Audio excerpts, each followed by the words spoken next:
Hi, I'm Albert.Whale. I'm your host for the Iron City Risk Avengers podcast. This is a 10-minute podcast about cybersecurity events and excerpts for activities to help make you safer. This week's episode is about activities for the week of March 11th. I'm your host, founder and CEO of IT Security Solutions. Our co-host is Jim Loeffler.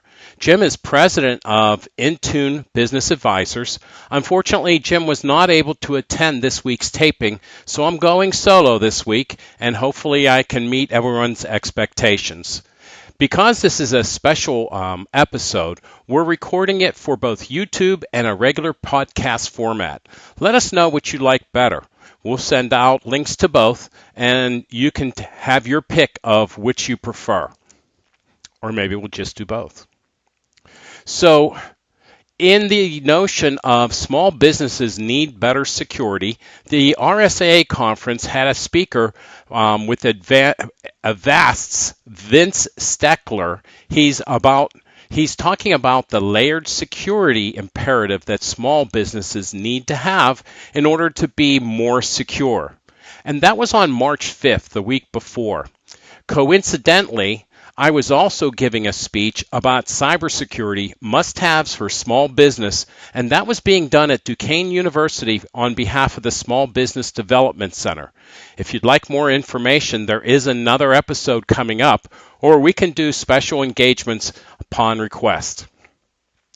But based on that information, what drove me into this podcast this week was on Tuesday morning, that would make it March 12th, I heard that Pennsylvania was ranked second worst in the country for cyber attacks, and that's from an FBI study. Now, I work closely at times with the FBI, giving them information and also receiving it from various other sources.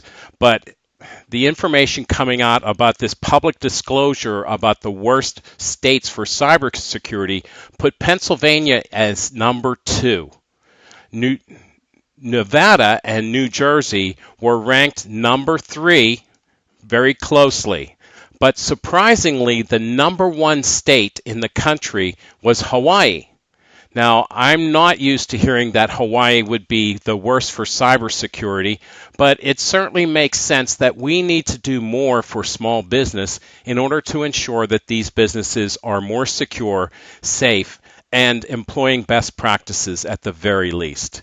Doing compliance is essential for these businesses, but compliance does not necessarily make them secure.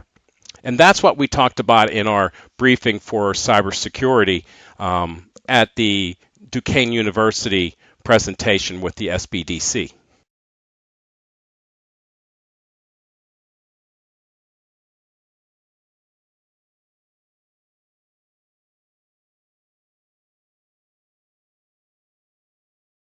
Also in the news was Georgia County paying $400,000 to ransomware attackers. Now, this is probably pretty prominent because most organizations think that their firewall and virus scanner is going to keep them safe. And the biggest point about that is these are reactionary tools. The firewall is a lot like a front door to your house.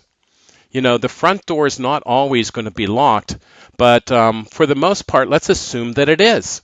And if the front door is locked, what do you think that a professional robber or thief would go to as his next go-to step?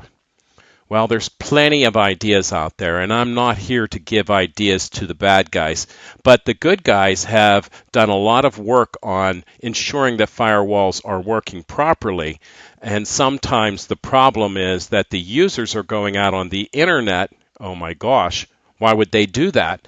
And to do their job. But a lot of malicious activity is out on the internet as well.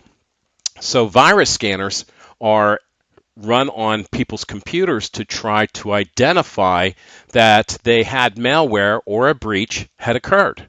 And in a lot of cases, the malware would have been deposited on the computers for the individuals. and then an update made on the computer system itself to go to other points and locations and provide access to these attackers directly to the computer, and then the malware removed. So in that regard, malware attacks are very hard to determine if you're using a virus scanner, because they're a reactionary tool and they can only identify so many subscriptions at any given point in time. Also in the news this week, on the 14th as a matter of fact, new point-of-sale malware. And this comes up for discussion quite periodically for people that have point-of-sale systems or need to do PCI DSS compliance, and they're checking the box to say that they've done it. Now, this type of an attack is essential because these businesses rely on being able to bill out charges to their clients so they can get paid for the services rendered. However, if you get a breach or have a breach happen to you, the chances are that you're going to be turned down for credit card processing are pretty high. And we'll talk about that in a minute, following up with what else happened this week, which was Citrix. Now, Citrix software provides remote access and remote desktop capability for a lot of the country's support services so that people can work remotely to get to the computers in their corporate or business networks. Imagine having the software that these companies and organizations have with malicious keystroke loggers or identifying attacks that are going on in the log files themselves and directing that information back to the attackers without them trying to exploit what you're doing, but actually being embedded in the systems already. These attacks occurred because of what the FBI is calling credential stuffing, and those types of attacks should have been mitigated long ago, and a good security assessment would identify this type of activity and make sure that these controls are put in place to help mitigate those problems. Back to PCI DSS matters. The main reason that you want to test these types of controls are because of your reputation and the benefits with maintaining that PCI compliance. Now, compliance doesn't make you secure. So you might say that you are compliant with the controls, but when tested, they're really not compliant. And that's a problem for organizations large and small that are having to deal with how do you process payments in a system when the owners of the credit card processing system want you to do specific activities to keep them safe and yourself as well. In addition to having fines and everything else, there's a list of potential liabilities here, and if you want to watch the YouTube video and pause the screen, you'll find out that there's a significant amount of problems that are associated with compliance issues or being breached because of payment card industry problems. We have solutions that will help you. A security assessment is always advised upon, and if you're not doing one on an annual basis, we know other people that are, and they're usually not your friends. So with that in mind, we want to help small business grow to be bigger business, and in that case, they will also protect the large business as well as the consumer as well. I hope that this brief podcast about cybersecurity for small business brings up some suggestions, comments, and discussions within your organization. And if there's anything that we can do to help, please feel free to contact us directly. Again, my name is Albert.Whale, and we also have Jim Loeffler, and we're available anytime. You can contact us either through the podcast information that we're going to display or the YouTube video.